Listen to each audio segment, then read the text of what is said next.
Story Nest. ముందు చూపు. అనగనగా ఒక తోటలో ఓ రోజు ఓ ఎర్ర చీమ ఆహారం కోసం వెతుకుతూ ఉంటుంది.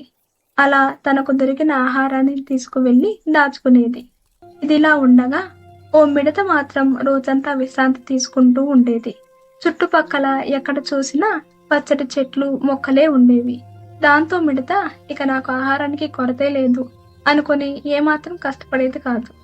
అయితే ఒకరోజు చీమకు ఒక పెద్ద ధాన్యపు గింజ కనిపిస్తుంది. ఎలాగైనా ఈ గింజను తన గూటికి చేర్చాలనుకుంటుంది చీమ.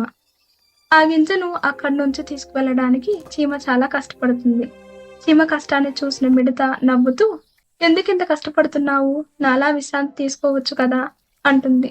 అప్పుడు చీమ, అన్ని రోజులు ఒకేలా ఉండవు, అందుకే జాగ్రత్త పడుతున్నాను అంటుంది. చీమ మాటలను పట్టించుకోకుండా మిడత అక్కడి నుంచి వెళ్ళిపోతుంది. అప్పుడే చీమకు ఒక ఆలోచన వస్తుంది. గింజను చిన్న చిన్న ముక్కలుగా చేస్తే తీసుకువెళ్ళడానికి సులభంగా ఉంటుంది అనుకుని చిన్న చిన్న ముక్కలుగా చేసి ఒక్కో ముక్కను తీసుకుని వెళ్ళి దాచుకుంటుంది. అలా కొంతకాలానికి చలికాలం రానే వచ్చింది. నేలంతా మంచుతో నిండిపోయింది. మొక్కలన్నీ దాదాపుగా చనిపోయాయి. అలా చలిలో నడుచుకుంటూ ఆహారం కోసం వెళ్తున్న మిడత వణుకుతూ అక్కడక్కడ దొరికిన గడ్డిని తింటూ కడుపు నింపుకుంటుంది.